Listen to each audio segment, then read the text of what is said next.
Good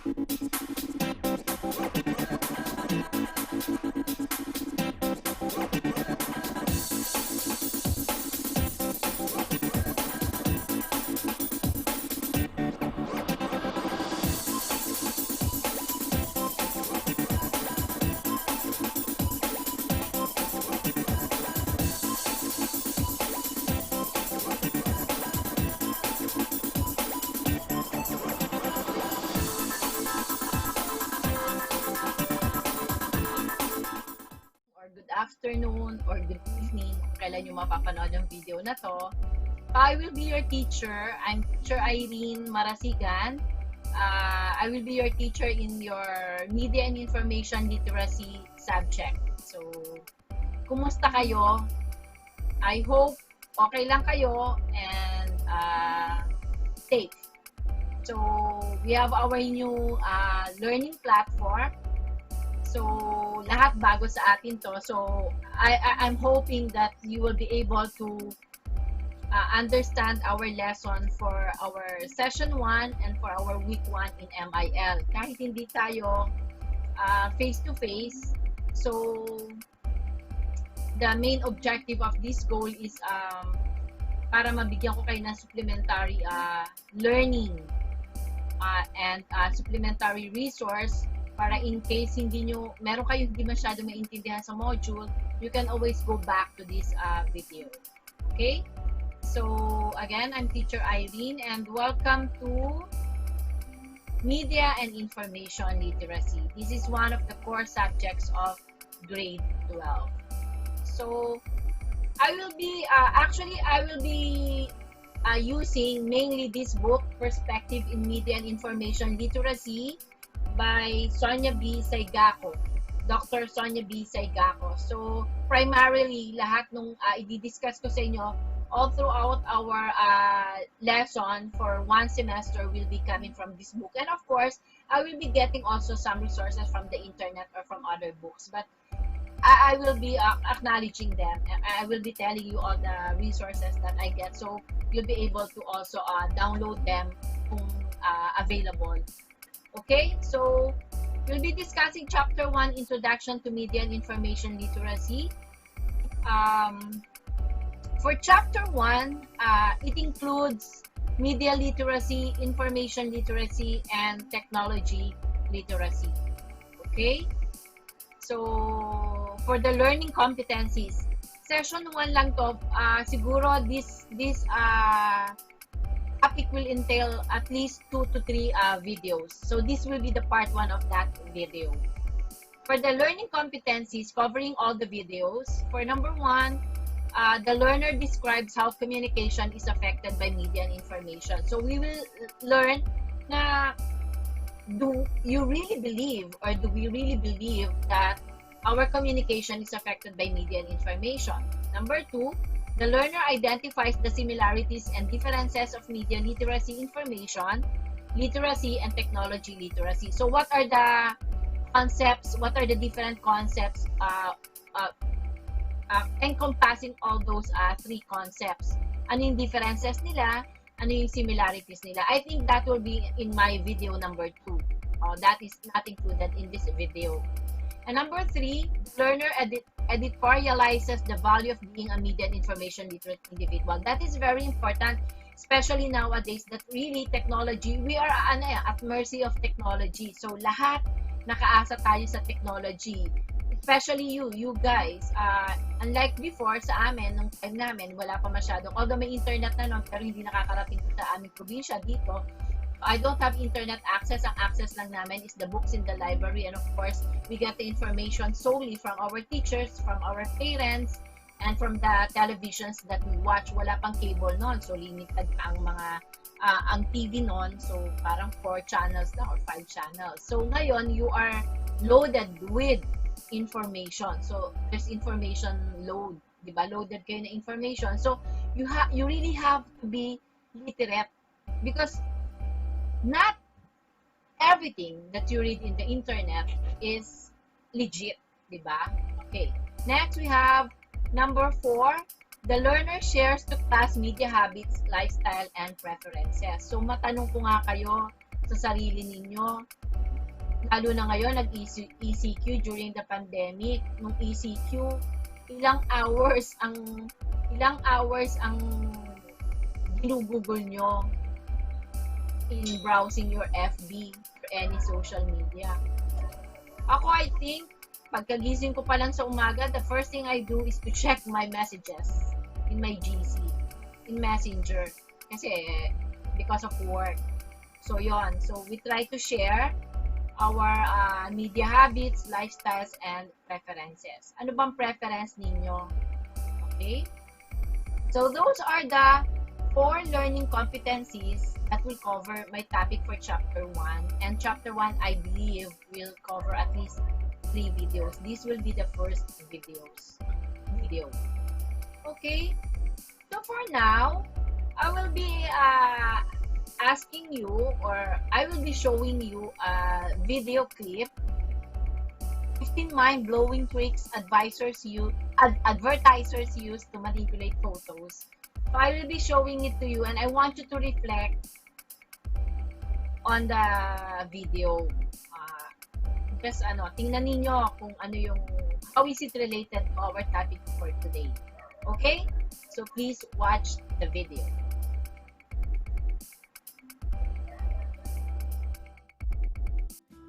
Facts First presents Mind-Blowing Tricks Advertisers Use to Manipulate Photos. Creating steam. When advertisers need to take a photo of a hot food product, they need to create steam. They do this by heating up wet cotton balls in the microwave. Cotton balls can hold steam for quite a few minutes. The cotton balls can be hidden behind the food so that the steam can be seen in the shot. Because the steam can last for so long in the cotton balls, the photographer will have more than enough time to get all the shots they need. Photos of ice cream. When advertisers need to photograph ice cream, they don't use actual ice cream. The hot lights in the studio would cause the ice cream to melt too quickly, and there wouldn't be time to get all the shots that they need. Instead, advertisers use mashed potatoes and food coloring. This gives the photographer more than enough time to get all the necessary shots. Ugh, mashed potatoes, ice cream. Ugh. Creating milk for cereal ads. When advertising agencies take shots for cereal products, they want the cereal to float on top of the milk. If they were to use regular milk, this wouldn't be possible. Cereal often sinks to the bottom of the bowl, especially larger pieces of cereal. To keep the cereal at the top, advertisers don't use milk. They use Elmer's glue. They pour it on top of the milk and then a bit more on top of the cereal. The glue will keep the cereal from sinking. Boy, talk about a breakfast that'll stick to your ribs. Photographing insects. Insects can be difficult to photograph because they move so quickly. When an advertiser needs to take a photo of insects, they put them in the refrigerator first. When they're cold, they slow down quite a bit. It's the perfect time for the photographer hired by the advertising agency to get the perfect shot. Bubbles in drinks. If the photographer is taking a photo of a beverage that needs to have bubbles on the top, such as a freshly poured glass of milk, coffee, or other bubbly drinks, they will add dish soap to the drink. This will keep the beverage bubbling long enough to get every shot that they need. Plus, hey, you're cleaning the dishes as you drink. Boot polish to add a grilled appearance to food? If you've ever seen a commercial for any fast food restaurant, you've seen the deep, dark grill marks on the burger. The advertiser didn't grill the beef to make it look that way. They actually use boot polish to make the charred lines. While the polish may not make the food taste any better, it sure makes it look better. Ice cubes. When an advertiser is going to be photographing an ice-cold beverage filled with ice cubes, they can't really use ice cubes. They'll melt very quickly under those hot lights. So instead, they use plastic ice cubes. They won't melt, and they still look natural. Shaving cream instead of whipped cream. When advertisers need to photograph a product containing whipped cream, they use shaving cream instead. Whipped cream can start to run quickly, ruining the shot. Also, you can shape shaving cream a lot easier than you can whipped cream. This will ensure that the photographer gets the perfect shot every time. Just be sure not to leave that whipped cream dessert near the crafts table where the actors might accidentally bite into it. Then again, Do, it might be funny.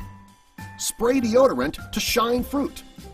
When it comes to photographing fruits, you want them to be shiny. Since it's difficult to shine fruit, most advertisers will use spray deodorant. It gives most types of fruit a nice shine that makes a picture look great. Plus, you don't have to worry about that armpit smell. Not that fruit has that. Glycerin to make seafood look juicy. When advertisers are photographing seafood, they want it to look juicy. Unfortunately, seafood won't stay juicy for very long. In order for the photographer to get the shot they need, they will mix glycerin and water to make the seafood look fresh and juicy. Pancakes and syrup. This is one of the most mind-blowing tricks advertisers will use to manipulate their photos. When an advertiser is going to be taking a photograph of pancakes with syrup on them, they don't want the syrup to soak into the pancakes. Well, to keep this from happening, the photographer will spray fabric protector over the pancakes first so the syrup won't soak in too quickly. Lacquer to make grains shiny. If an advertiser is taking photos of rice for a campaign, they want the rice to be shiny. Also, they don't want it to be sticky. Well, to get the perfect shot of rice, photographers will use lacquer to make the rice look shiny and less sticky. Antacid to create fizz. If an advertising agency is going to be shooting an ad for a soft drink company, they want the soft drink to look fizzy. If it doesn't, the drink will appear flat and unappealing. To make sure that the soft drink will look freshly poured and fizzy, they'll drop an antacid into the soft drink. This will keep it fizzing shot after shot. The best part is that they can keep being added until all the photos have been taken. And for the actor who keeps drinking that for the photographer over and over and over again, he'll be glad to have that antacid in his system. He's gonna need it. Colored wax for sauce. If an advertiser is photographing a food that contains sauce, they want the sauce to look thick. To make the sauce look thick, photographers will melt down different colored wax to create a thick-looking sauce. Liquid glucose to make noodles look hot and fresh. When advertisers are photographing noodles, they want them to look hot and fresh. After being under the hot lights of a photography studio for too long, the noodles can dry out. To keep this from happening, the advertisers will spray liquid glucose over the noodles to keep them looking fresh and hot. Subscribe for more! Oh, natapos nyo ba? What can you say about the video na napanood nyo?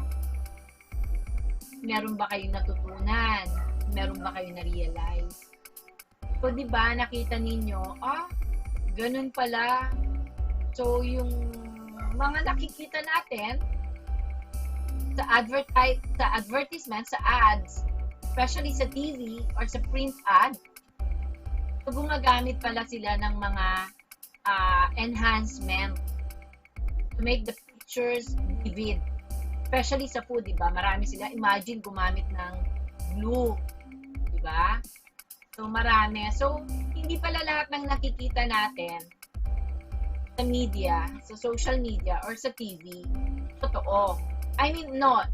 What I mean is, there are the producers of the media, the producers of the ad, they have a purpose. Of course, ano bang purpose ng ad, ng advertisement? To persuade the consumer to buy the products, right? So, syempre, kung magpapakita ka ng product na basta mo na lang picturean, ng walang enhancement, walang filter, hindi maganda siyang tingnan, pangit siyang tingnan, so hindi ka ma-persuade bumili, di ba? So, hindi naman nandadaya yon. So, what I am trying to tell you is, there are some ways of the producers of the media or the producers of the information do something to enhance the product. Meron sang dinadagdag, di ba? Para ma-enhance yung product, yung picture, para maging maganda, so that it will be appropriate and it will address the purpose of the ad. So, kailangan natin maintindihan yon. Okay? So, pumapasok doon yung media literacy. So, ano ba yung media literacy? What is media literacy? Ano ba sa tingin nyo ang media literacy? Sige nga. Okay. So, media literacy, according to Pike in 2013, media literacy enables viewers, readers, and listeners to to explore and investigate information disseminated by media and deliver their critical judgment on various issues. So, disseminate, diba? Investigate the information. So, we have to investigate the information if it is really valid. Okay? Disseminated by media and deliver their critical judgment on various. So, before we judge, sa FB, ang dami nating nababasa. Especially nung COVID, nung ECQ, di ba? Ang daming news. So, hindi ka agad, we don't easily share all those news kasi we have to check the validity of the news. Totoo ba to? Totoo ba talaga na iinom ka lang ng bawang o iinom ka lang maglalagay ka lang ng asin sa tubig, you dilute the salt in the water, ay magaling na yung COVID or hindi ka na magkaka-COVID. Diba? So, legit ba yung resource ba? Legit ba yung sinasabi? Ang daming kumalat na fake news. Diba? Inaano nga ng government natin ngayon eh. And I think Facebook is also doing their part kung paano ma-eliminate or malalasan yung mga pag-post ng mga fake news sa social media just like Facebook. Okay. So, sabi rin dito, these skills include being able to access media on basic level, to analyze it in a critical way based on certain key concepts, to evaluate it based on that analysis, and finally, to produce media by oneself. This process of learning media literacy skills is what we call media education, from the Media Literacy Fundamentals. And of course, I got it from this book by Saigapo. So those are the important, actually, these are the 4 concepts that we will be dissecting, we will be learning from the whole SEM about on this subject, media and information literacy. So you know how to access, you know how to analyze it using your critical thinking skills and evaluate the information or the media content, and finally to produce media oneself. So you have to understand that class. So you have access, analyze, evaluate, produce. Okay. For the access, I don't think you have a problem. Ang millennials ngayon, actually hindi ko alam millennials kayo or generation ano na ba kayo? Generation D or mas bago pa sa millennial. So yung access ng media, ano ba yung mga sample na media or medium of communication that we use? Sige nga. So we have our cell phone, diba? We have our sa cellphone, actually, if you have your smartphone, ang dami nang nandun. So you have your social media, you have your messenger. So madaling mag-access, marunong kayo mag-access. So walang problema sa access, di ba? The access media on basic level, it's very basic. You can open your phone, you can easily access the GC, you can easily access the messenger. Sa laptop nyo, you can easily open your laptop. Turo naman sa inyo. Ako nga di ba, bata pa nga lang ngayon, yung mga pamangkin ko nga ngayon, parang wala pang 5 years old o hindi pa pumapasok sa school, they can easily use that tablet or the cell phone. They know how to open it, to turn it on. Ako ako medyo hindi ako millennial, I'm 48 years old na. So ngayon nag-aaral pa lang ako marunong ako magbukas ng computer, marunong ako yung smartphone. Medyo nahirapan ako nung una kasi hindi naman ako aware sa smartphone. So yon. Then analyze. You have to analyze the information, diba? You analyze the media content. You analyze the validity of the information that you get or you read. You analyze the picture that you see on televisions, on campaign ads, sa newspaper. When I say media, hindi lang tayo nag-uusap ng social media. Hindi lang tayo nag-uusap ng Google or ng Messenger.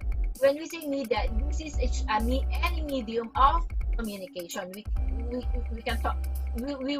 We are also talking about the books, diba? About sa newspapers, television, and then evaluate. You make judgment based on your analysis of the information that you get or the media content that you have, and then of course you produce.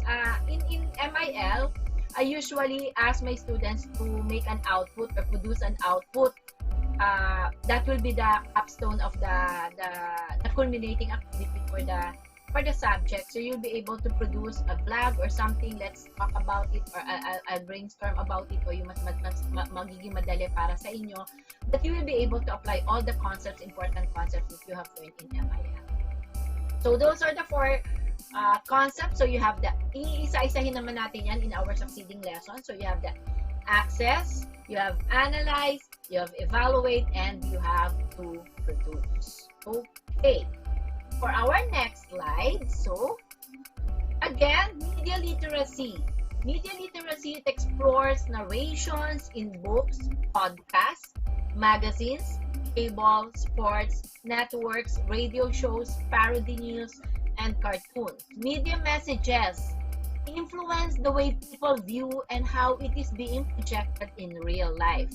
It helps the audience of media express their opinions as to who, why, and what these messages represent. It also empowers citizens to engage and participate in social media discussion on specific issues, giving their ideas and suggestions. So, media literacy, it explores narrations, diba? So, mga narrations, sa mga nababasa natin sa mga libro, sa newspaper, sa podcast, sa magazines, and anything.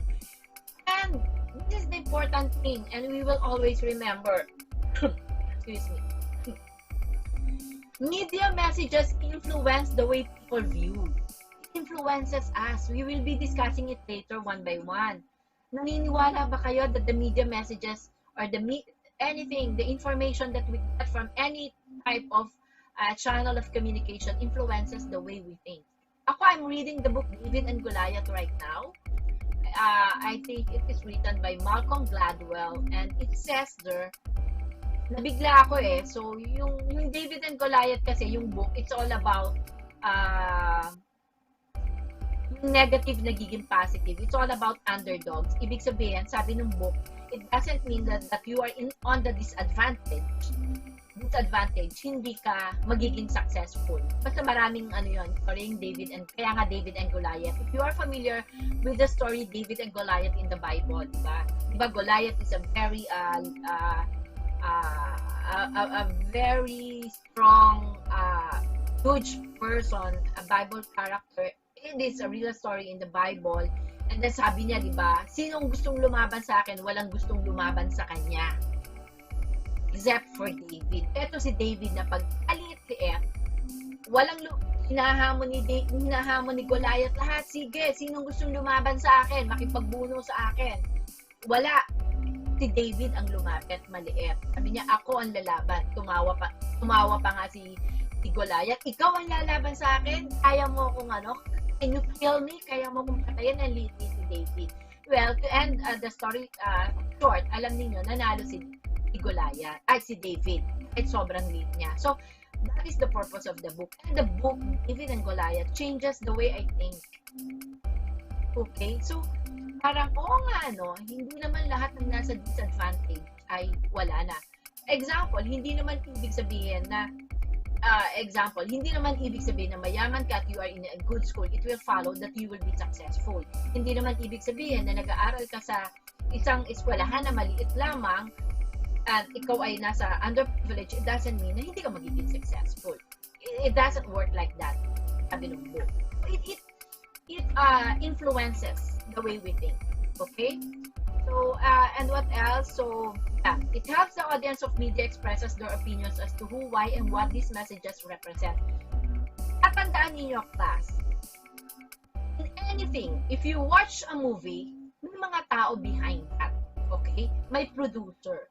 If you watch the ad of a McDonald's or Jollibee or any advertisement of Nike, you will always remember and you will always ask yourself and reflect on sino ba yung gumawa nun? Ano yung purpose nun? Why? Bakit ginawa yun?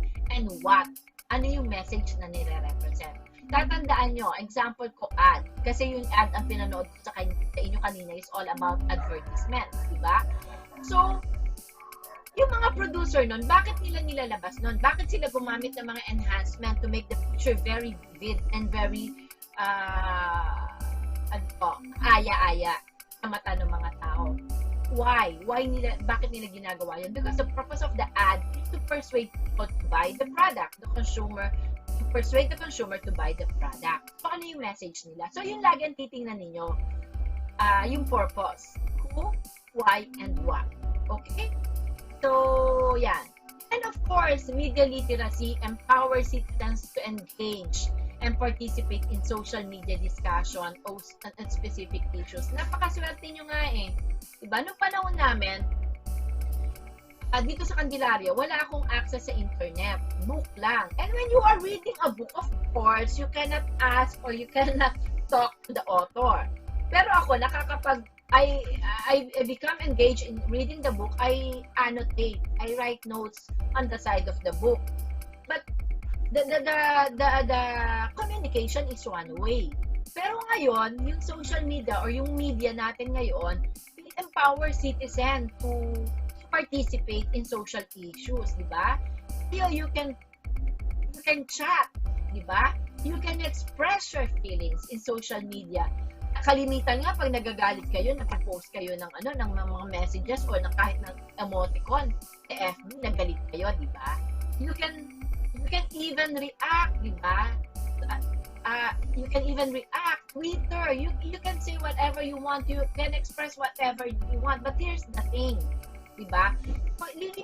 You have to limit also your freedom of expression, di ba? Kagaya nung napanood natin sa TV, may isang picture, di ba, sinabi niya, papapatay niya si President Duterte, di ba, dahil dito sa nangyayaring ito. So, meron din tayong tinatawag na cyberbullying or cyber crime or libel. So, class, here's the thing. You have to understand that freedom is not absolute. So, hindi ko sinasabi na, sabi ni Ma'am Irene na empowered kami, pwede kami mag-post ng lahat ng nasa isip namin sa social media.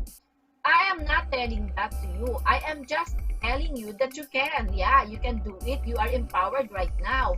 But your freedom is not absolute. So, sabi nga, di ba, na isang channel, nakalimutan ko, think before you click. Because, if you say something sa social media and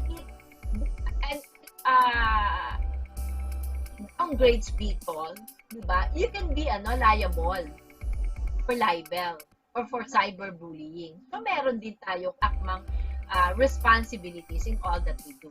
Okay? So, okay? If you have questions, kids, you can always ask me sa GC natin. Okay? Or you can always PM me if you need clarification for this one. Kasi itong video na to is one way lang, hindi ko kayo walang interaction. Okay? So, for the next one is, nakita natin yung media literacy, di ba? So, what are the importances of media? Okay. Again, we're talking of media. Media, that's the plural. The singular is medium. Media is a channel for communication. Anything that we use for communication, expressing ourselves, is called a medium of communication or media. Okay? So yan, according to Pike, we're talking about these are the important elements of the important aspects of media according to Pike in 2013. So for number 1, ang sabi niya, media stories outline the present cultural practices and conventions while developing new customs of audiences. Yan. Media and media messages can influence values, beliefs, and attitude. Diba? Sabi ni Pike, cultural practices and conventions. So the media outlines our culture, and at the same time, it outlines our culture, it shows our culture, since ang media, lalo na ngayon, dati nung panahon namin, parang ang laki ng mundo, di ba? Bago natin makausap yung mga magulang natin o kamag-anak natin o relative sa ibang bansa, ang tagal, maglo-long distance ka pa. Ngayon, kahit nasa sulok ng mundo tayo, we can talk. And ngayon, updated tayo. Nung panahon namin, hindi kami updated sa fashion. Late ang Candelaria, nasa probinsya ka. late ka pagdating mo ng Manila, banu ka kasi yung mga suot mo, late ang fashion. Ngayon, hindi, sabay-sabay tayo, di ba? So ngayon, yung mga pinalabas sa Hollywood, sabay na pinalabas, for example, ang Star Wars kahapon, pinalabas din yun sa Pilipinas kahapon din. So, pare-pareho tayo. What I am trying to tell you is, because of media now, ang laki na yung mga culture natin na papakita natin. At the same time, we are being able to assimilate some culture from other countries. So, napapakita natin yung culture natin at the same time, na-enculturate tayo. Nakaka-develop tayo ng bagong culture. And also, yung bagong values natin, beliefs, and attitudes. Diba? So, kagaya ng example ko na lang, K-pop is very popular right now. Lahat kayo, I'm sure, siguro 95% sa inyo nanonood ng K-drama, diba? So, makikita mo yung mga bata ngayon, yung mga suot influenced by K-pop, diba? Ang mga damit, ang mga lalaki, yung pitis na t-shirt, diba? Kasi yun ang uso, yun ang nakikita sa K-pop. Or kaya anime, diba? Yung anime, so nai-influence yan. O kaya, ang mga bata ngayon, you are very open. You can express whatever you want. Kasi, yun ang training social media, you express. You have your Twitter, you have your Instagram.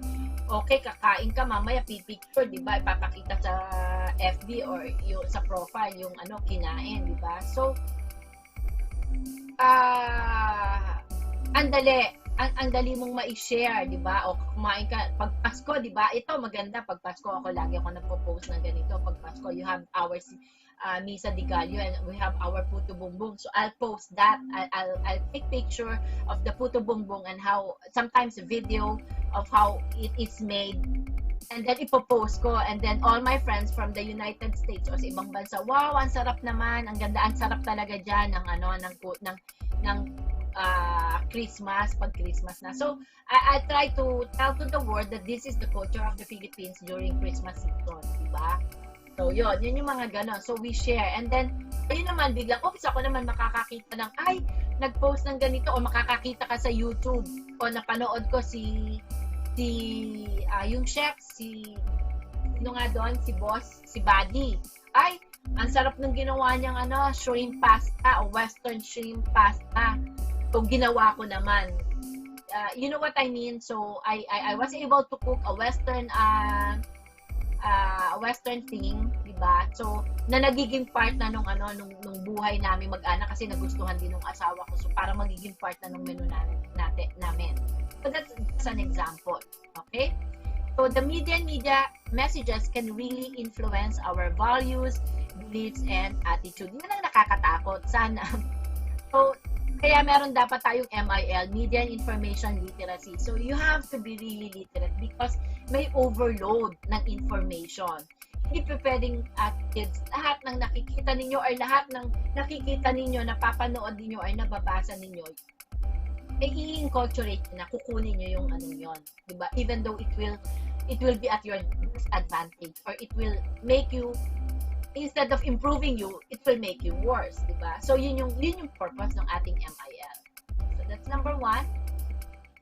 And then, okay pa ba kayo? So, I hope hindi kayo naboboard. Okay? Number 2, media stories provide news and information to people that will guide them to good decision-making on their career path. Okay? Oh, this is very good. So, the important thing here is provide information, good decision on career path. You know what? I'll give you an example. Okay? Ayan, profile job, Red. Nakikita niyo yan. Okay? I'll give you an example. You know, ang swerte-swerte nyo. Kasi nung panahon namin, yung guidance program na yung school namin, hindi siya ganon ka, I would not say effective, but hindi siya ganon ka, what do you mean? Hindi siya ganon ka visible sa amin, hindi siya ganon. Ako, parang, nung nag-college ako, parang hindi ko alam yung gusto ko. Nung bata ako, gusto ko maging broadcaster. I want to be a broadcaster. I want to be a doctor. I want to be a journalist. There are a lot of things that I like to do when I was little.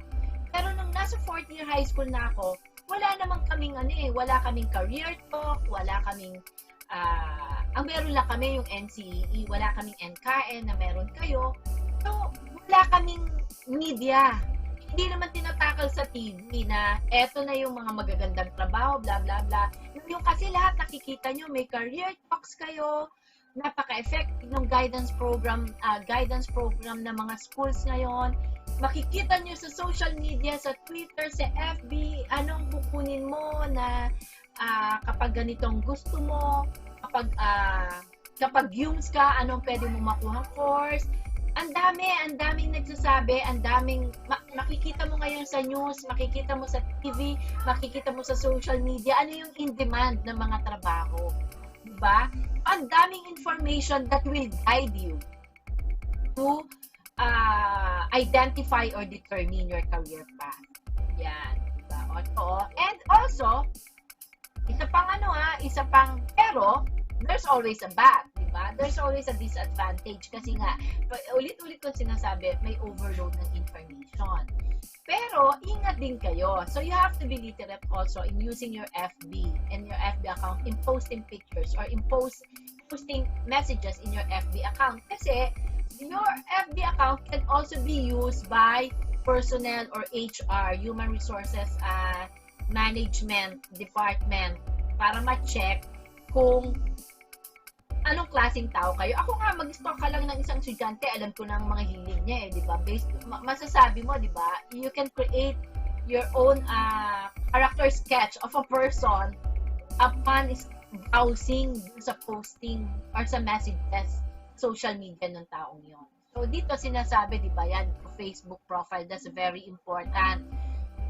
Make sure yung mga FB profile ninyo is decente, kaaya-aya, at yung mga messages ninyo because it tells who you are and what you are.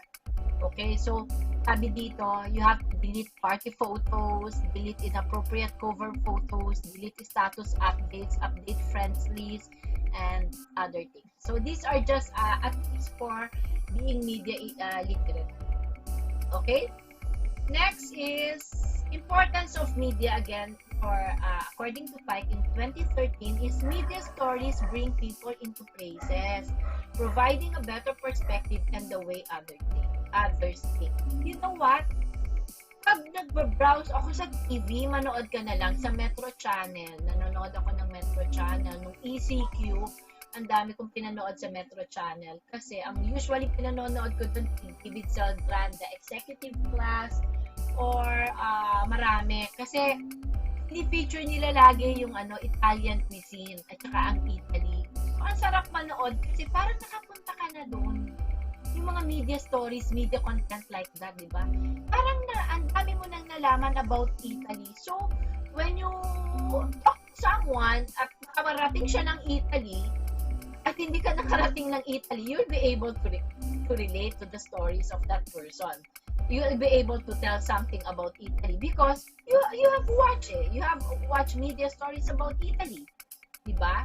But that's also the advantage of media stories. It brings you to places. So kayo, samantalahin nyo yun. May free day pa kayo. Or books, magbasa ka ng books, diba? Pag nagbabasa ka ng book, it brings you to different places na it takes away, it relieves you from your stress and it makes you happy. And of course, it gives you better perspective and better perspective and the way others think. Kaya nung example ko kanina, I'm reading the book. I don't have it here. Okay, I don't have it here. I'm reading the book, this one. So I'm reading the book, David and Goliath, that changes my perspective in life. Diba? Ang sarap, by Malcolm Gladwell. Meron siyang another book also, Outlier. Outlier, maganda rin yun. So, diba? Those stories, you really have to be inspired to read books. Okay? Meron naman ding mga PDF file na libre. Diba? Or if you want to buy the soft copy online, you may do so, or you just be resourceful and get the PDF file. So that's it. Next is number 4. Yan. Ayan yung example ko, di ba? National Geographic Traveler 10 Places to See. And another example, 365 Days of Positive Thinking. Libro yan. I got those images from Google Images. Okay? So yan, National Geographic. Meron din National Geographic sa TV. Diba? Okay? Next is number 4. Media stories attract, immerse people into fantastic world and show their preferences in life, di ba? So yung mga media stories sometimes sa books, di ba? Harry Potter by J.K. Rowling, Lord of the Rings, di ba? Yung mga yan, it enriches your imagination, di ba? And because of those things, mga media stories, it attracts us and it shows us our preferences in real life. Tingnan natin, yan. Okay, galing din yan sa Google Images. Grabe, tinan ninyo to, oh. Ang net worth ng first artist, I forgot her name, 1 billion. Si George Clooney, 500 million. 3.2 billion si Oprah Winfrey. Tingnan nyo, bahay nila yan, di ba? So, parang pag nakita mo yan, wow, parang ang sarap naman, ang ganda naman, gusto kong magkaroon noon. So, pag napanood mo, Manny Pacquiao, di ba? Alam niya, nabasa ko yung, sa Google, nabasa ko yung, sa Wikipedia, yung buhay ni Manny Pacquiao, may sabi ko, diba, grabe, pag nabasa mo siya, may inspired ka. Kasi si Manny Pacquiao, di ba, from bottom to the top, kilala sa buong mundo. So, nakaya nga niya, gagawin niyo rin yun. So, ang sarap, kaya nyo rin yun. Diba? So, yun ang maganda sa mga media stories, diba? Yun ang tingnan ninyo. Ang dami niyan sa FB, sa social media. Hanapin nyo yung mga inspiring stories, motivational stories. Yun ang mga panoorin ninyo, diba? Yung isa, si Nick. Si Nick, hanapin nyo yung video ni Nick. Ano ang pangalan ni Nick? Yung putol, nakalimutan ko na putol ang kamay niya, putol ang paa niya, pero very successful pa rin siya. Tapos yung isa, may napanood din ako sa YouTube, yung bata na most bullied kasi hindi siya, yung mukha niya, itsura niya, pero naging successful din siya. Media stories, alam mo, if you get the correct and appropriate stories that can really motivate and inspire you, it will help you be successful in life, diba? So yun, yung samantalahin natin yun kasi kayo, yung information overload ninyo, ngayong panahon ito, samantalahin natin kasi andyan na lahat diba? Kukunin natin, we get the legit information that will help us to upgrade us, not to downgrade us. Syempre, let's get the media stories that will help improve ourselves, diba? Okay. Next is number 5. I think konti na lang tayo. I hope nakikinig pa rin kayo. So number 5 is the media stories motivate people to act on their visions and goals. Okay, anong example ko nito? Yan, kagaya niyan, media story. So, yung may mga media stories or kahit ad na makikita natin that will motivate us to move forward, do what we want to do to reach our goal in life, di ba? Ito yung kay Malcolm, parang ito talaga ang dami kong natututunan dito sa book na to na hindi ibig sabihin na ikaw ay dehado, halo ka. Hindi yun ang sinasabi ng author, di ba? You might not be the big fish in the small, or you might be, kung ikaw man yung small fish, a big fish, may sinasabi siya ng gano'n, it doesn't mean na you are small, you will not be successful. Or you have to really read this one, okay? And then, kaya lang wala tayong face-to-face Sometimes, nag-share ako doon sa aking office sa 3rd floor. Nag-share ako sa mga estudyante ko ng mga books na binabasa ko din. Basta ang usapan lang isosolid sa akin, okay? So, ito yung kagaya niya, no? Nakita ko lang yan sa Google image, okay? That's not my quotation, okay? So, constantly push yourself higher and harder until you reach your goal. Diba? Yung mga media content, diba? Na mag-inspire sa atin to reach our goals, to soar higher. Okay? Number 6, media stories shape ideas that people bring in along in life. At yung nakakatakot lalo na sa inyo mga bata, you should be guided. Itong MIL, lagi kong sinasabi, this should be taught also at elementary pa, because you really have to be literate. You should know how to evaluate and make judgment on the right media content that you get from any medium, diba? Because why? Because the media stories can shape your ideas. It can shape your value, diba? Na gagamitin nyo sa buhay ninyo. Yan. Favorite motivational speaker ko, yan. Si Bo Sanchez. Si Bo Sanchez, ang galing niyang magsalita, diba? Pag napakinggan mo siya, yung mga paniniwala niya, those images also are from Google Images, ha? Not from me. Okay.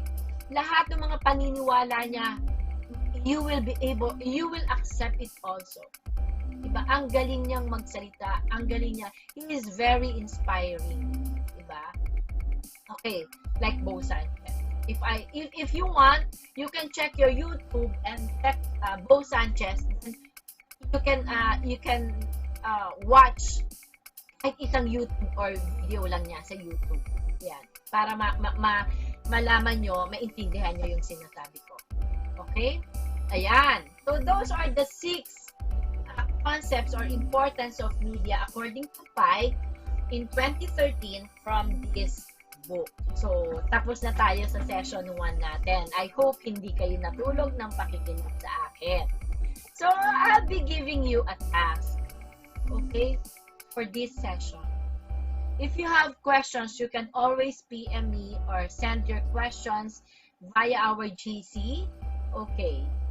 And then, yun. Ano tayo? Wait lang. So, the task is, I want you to write or draw with a message using any medium. So, you can use your Twitter. May limit ang Twitter, ha? I don't know how many characters, pero may limit yan. Or FB, or Instagram, or email, or etc. kung ano man. To illustrate the importance of media, you may choose only one from the discussion. Okay? Only one from the discussion, 10 to 15 minutes only. Oh, no. Don't mind the 10 to 15 minutes only. So, ganito na lang. I want you to write something or draw or take a picture. Take a picture. You can put, pwedeng may, di ba, pwede nyo i-edit yung picture. Pwede nyo lagyan ng mga captions or something. Pipili lang kayo doon sa pinag-usapan natin, 1 to 4. 1 to 6 pala. Okay? Yung 6 na importance of media. Okay? Just one. Okay? Again, you write something, a message, or draw something, or take a picture. Pwede may mga caption yung drawing nyo, pati yung picture ninyo. All about the concept of media. Pipili ka dun sa 6 na diniscuss ko. Okay? So the rubrics will be, the message must be original and interesting for 10 points. The message is coherent, relevant, and appropriate for the topic and the audience, 10 points. The output shows creativity and resourcefulness, 10 points.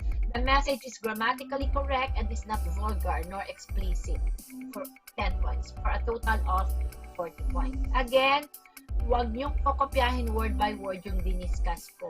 It should be explained or illustrated in your own words, in the most creative way that you can. Naiintindihan po? So, if you have more questions about it, you can just PM. Okay? And that's the last slide. I hope you have learned something from our lesson for today, which is about introduction to media, information literacy, and the main purpose and the objective is for you to understand how communication is really affected by media. Now, naniniwala na kayo that our communication is really affected by different media content. So, you so much, and I'll see you in my next video, the part 2 for this topic. Thank you and see you. God bless.